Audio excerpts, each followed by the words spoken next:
Video देखने वालों को नमस्ते। तो आज फिर बात करेंगे थोड़ी सी रशिया यूक्रेन वॉर के बारे में। तो टीवी चैनलों पे, न्यूज़ चैनलों पे जो है क्रिकेट मैच की तरह जो है कमेंट्री चल रही है इस समय। लेकिन जो सच बात है, जो युद्ध के पीछे के असल कारण हैं, उस पर जो है कोई बात नहीं कर रहा है। तो क्यों जो है ये सोचने वाली बात है कि क्यों जो है यूक्रेन जो है नेटो में जाने के लिए इतना उत्सुक था कि अपने देश को जो है उसने इस युद्ध में झोंक दिया। तो ये क्यों हुआ, इसके पीछे के कारणों को जो है जानना बहुत ज़रूरी है। कोई भी देश जो है ऐसे ही लड़ने मरने नहीं चला जाता। सिर्फ जो है ये काम जिहादी लोग करते हैं कि मुफ्त में लड़ने मरने चले जाएं। लड़ाई के कारण जो है हमेशा आर्थिक ही होते हैं, वो ऐसे ही नहीं होती है। तो इसके आर्थिक कारण को आज जो है हम समझते हैं। तो पहले ज़रा आप केस देखिए, पहले यूएसएसआर था। जब यूएसएसआर था तो यूक्रेन जो है वो इसी का हिस्सा हुआ करता था। तो लोकेशन जो है जोग्राफिकली फेवरेबल होती थी। तो रशिया जो है अपनी गैस और ऑयल की पाइपलाइन जो है उसने कहाँ से बिछाई? उसने यूक्रेन से बिछाई। उस समय तो जो वो उसी का ही देश था। तो यहाँ से क्या होता था कि 80% जो है यूरोप को जो गैस जा रही है, तेल जा रहा है, इसकी सारी सप्लाई जो है कहाँ से हो रही होती है? वो यूक्रेन के रास्ते से हो रही होती है। अब यहाँ पे क्या होता है कि यूएसएसआर ब्रेक हो जाता है, यूक्रेन जो है एक अलग देश बन जाता है। तो जहाँ जो है पहले जो है रशिया आराम से अपनी गैस बेच रहा था, तेल बेच रहा था, लेकिन अब क्योंकि यूक्रेन अलग देश हो गया है तो उसने कह दिया अब आपको हम ऐसे ही बेचने नहीं देंगे, अब आपको ट्रांजिट फ़ीस देनी पड़ेगी। तो जितनी भी गैस, जितना भी तेल जो है यूक्रेन के थ्रू जो है जाएगा, वो पास होगा, उस पर फ़ीस देनी पड़ेगी, ट्रांजिट चार्ज देना पड़ेगा। तो रशिया ने जो है वो ट्रांजिट चार्ज जो है इनको देना शुरू कर दिया। तो गैस जो है पूरी पास हो रही थी यूक्रेन से। यूक्रेन भी पैसा कमा रहा था, रशिया भी कमा रहा था, सब कुछ हंसी खुशी चल रहा था। अब यहाँ पे खेल बिगड़ना शुरू हो जाता है। कैसे शुरू हो जाता है? क्योंकि रशिया जो है वो ट्रांजिट फ़ीस दे रहा था, तो उसने सोचा कि क्यों ना हम जो है कुछ और पाइपलाइनें डाल दें यूक्रेन से बाहर।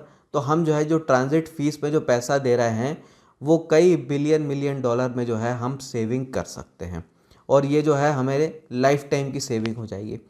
तो ऐसा सोच के जो है रशिया क्या करना शुरू कर देता है, वो अलग पाइपलाइनें बनाना शुरू कर देता है। तो एक पाइपलाइन जो है बनाई उसने, यमल यूरोप पाइपलाइन। अब ये जो है फ्रांस को सीधा जो है गैस तेल सप्लाई करेगी। फिर एक और पाइपलाइन बना रहा था, नॉर्ड स्ट्रीम पाइपलाइन, जो कि जो है सीधी जर्मनी जाती और यहाँ से जो है जर्मनी को पूरा जो है तेल गैस सप्लाई होता। जर्मनी जो है यूरोप की सबसे बड़ी जो है इकोनॉमी है, बहुत बड़ा तेल गैस का कंजम्पशन है। तो रशिया को भी बहुत बड़ा फ़ायदा होता है, जर्मनी को भी फ़ायदा। तो दूसरी चीज़ यहाँ, अब एक और तीसरी पाइपलाइन पे भी काम कर रहे थे जिसका नाम था साउथ स्ट्रीम पाइपलाइन, जो कि ब्लैक सी के अंडर से जाती और हंगरी, स्लोवाकिया, ऑस्ट्रिया, स्लोवानिया, इन जैसे देशों में जो है सीधा जो है तेल गैस की सप्लाई रशिया फिर कर पाता। तो रशिया का प्लान ये था कि 2025 तक जो है हम अपनी सारी की सारी जो है तेल गैस की सप्लाई जो है वो यूक्रेन से हटा लेंगे और जो है हम सीधा बेचेंगे। तो इससे रशिया जो है कई मिलियन डॉलर्स की जो है सेविंग करेगा, जो उसको फ़ायदा देता। अब यही चीज़ जो है जो रशिया के लिए अच्छी है, वही यूक्रेन के लिए बुरी है। तो एक तो यहाँ ट्रांजिट चार्ज का लॉस हो रहा था, और साथ में जो है कुछ सस्ते प्राइस पे, ऑलमोस्ट फ्री के भाव पे जो है गैस तेल जो है यूक्रेन को भी मिल जाता था रशिया से। तो वो चीज़ें मिलने बंद हो जाती, एक क्वेश्चन मार्क खड़ा हो जाता। तो पहले तक जो है चीज़ें जो है थोड़ा सा सामंजस्य में चल रही थी कि जो है यूक्रेन भी थोड़ा कोऑपरेट करता था, रशिया भी अपने इन प्लान को जो है वो स्लो स्लो ले जा रहा था। तो चीज़ें तब तक जो है ठीक थी। पर यूक्रेन ये समझने लगा था कि क्योंकि रशिया जो है अब नई पाइपलाइनें डाल रहा है, अलग होगा, तो फ्यूचर में जो है हमारा जो है यहाँ पे ट्रांजिट फीस का लॉस होना है। तो अब यहाँ क्या होता है कि यूक्रेन भी जो है सोचता है कि हम भी जो है तेल गैस की ड्रिलिंग शुरू कर दें, हम भी जो है जाके यूरोप में तेल गैस बेचें। तो बहुत बड़ी जो है डिस्कवरी जो है बीच में हो जाती हैं, और ये इतनी बड़ी तेल गैस की डिस्कवरी होती है कि जो है ये नॉर्वे के बाद जो है यूक्रेन को सेकंड बिगेस्ट जो है यूरोप का ऑयल गैस वाला देश बना देता। तो एक टाइप का जो है पेट्रो स्टेट जो है वो बन जाता। अब इतनी सारी डिस्कवरीज जो है यूक्रेन ने कर ली। अब डिस्कवरीज तो कर लेना अलग बात है, लेकिन उसको ऑपरेशनल बना लेना कि उससे आप तेल निकाल लो, गैस निकाल लो, उसके लिए हैवी इन्वेस्टमेंट चाहिए होता है। और इसमें से अब जो मेजर डिस्कवरीज हुई थी वो शेल वाले एरिया में थी। तो जो शेल चट्टानें होती हैं उसमें से निकालना जो है ज़्यादा खर्चीला होता है, और ये टेक्नोलॉजी सबके पास नहीं है। यूजुअली अमेरिका जो है यहाँ से वो काम करता है। तो क्या होता था कि एक तो वो गरीब देश है, उसके पास वो खुद टेक्नोलॉजी नहीं है, और उसको कॉम्पीट करना है रशिया से। तो उसने क्या किया, यहाँ पे जो है अमेरिकन यूरोपियन कंपनीज़ को पार्टनर बनाना शुरू कर दिया कि आप आइए और हमारे देश में जो है तेल गैस की ड्रिलिंग कीजिए, आप भी कमाएं हम भी कमाएं। तो शेल हो, एक्जॉन हो, बीपी हो, इस टाइप की जो कंपनीज़ हैं उसको उसने इन्वॉल्व किया और यहाँ पे काम शुरू कर भी दिया था। तो थोड़े थोड़े अमाउंट में जो है वो भी थोड़ा सा खुद का गैस जो है, तेल जो है प्रोड्यूस करने लगा था। अब ये चीज़ जो है क्या हो रही है, ये रशिया के लिए ख़तरा हो रही है, क्योंकि रशिया जो है वो अपना बिजनेस यहाँ से लूज़ कर सकता है। तो रशिया जिसकी इकोनॉमी जो है इसी पर डिपेंडेंट है, 50% जो है बजट यहाँ से आता है, 35% समवेयर अराउंड जीडीपी यहाँ से आती, तो उसकी इकोनॉमी को ख़तरा है। तो ये ख़तरा है। तो उसने क्या किया कि ये सारे काम जो है बंद करने का दबाव डाला, लेकिन यूक्रेन जो है वो नहीं मान रहा था इस पर। तो इन्होंने जाके क्या किया, क्रेमिया पे जो है कब्ज़ा कर लिया। तो क्रेमिया जो है वहाँ पे भी आसपास जो है इनके कुछ एक्टिव ऑयल की जो है ड्रिलिंग चल रही थी, गैस की ड्रिलिंग चल रही थी। यहाँ पे जाके जो है इनने रशिया ने 2014 में कब्ज़ा कर लिया, और कब्ज़ा करके उनको धमका दिया कि अब इससे ज़्यादा आगे मत बढ़ो, इतना अब तक जो कर लिया है वो ठीक है, उससे आगे मत बढ़ो। पर यहाँ पे क्या हुआ, क्योंकि अब जो है अमेरिकन कंपनीज़ और इनके जो है क्या बोलते हैं ना कि इनके मुंह में खून लग गया था, तो उनको पता चल गया था कि यहाँ पे बहुत बड़ा भंडार है, तो यहाँ काम होगा। तो यहाँ पे इन्होंने दबाव डालना शुरू किया कि अब आप जो है नेटो के मेंबर बन जाओ, यूरोपियन यूनियन के मेंबर बन जाओ। उससे क्या होगा कि रशिया से जो है आप निपट लोगे, हम खड़े हो जाएंगे आपके पीछे। तो अभी जो है क्योंकि यूक्रेन बिल्कुल भी रशिया के सामने लड़ने की स्थिति में नहीं था, तो इन्होंने यहाँ ऑफर दिया, नेटो मेंबर बनिए, ईयू के मेंबर बनिए, तो आपको सुरक्षा मिलेगी, सिक्योरिटी मिलेगी। तो ये ऑफ़र दिया गया। पर उधर के जो राष्ट्रपति थे वो जानते थे कि ये चीज़ अगर हमने की तो यूक्रेन जो है युद्ध में चला जाएगा, आज नहीं तो कल चला। तो वो इस चीज़ पर आगे नहीं बढ़ रहे थे। तो यहाँ पे फिर क्या किया, वेस्टर्न पावर्स ने, इन्होंने जो है यूक्रेन में सत्ता परिवर्तन कराया। तो इन्होंने जो है पिछले राष्ट्रपति जो कि बैलेंस अप्रोच पे चल रहे थे उनको हटवाया।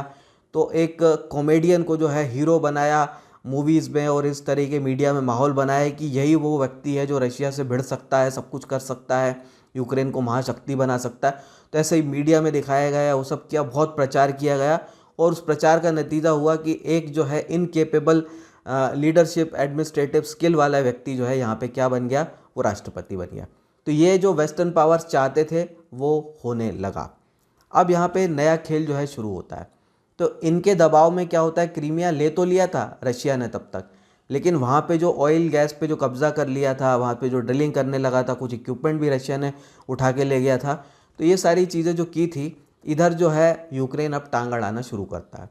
तो यूक्रेन ने क्या किया कि क्रीमिया में जो पानी की सप्लाई होती थी जिस कैनाल से, उस कैनाल के वहाँ आगे जो है उसका पानी रोकने के लिए जो है एक डैम बना लिया, बड़ा डैम बना दिया, ताकि वहाँ पानी की सप्लाई ना।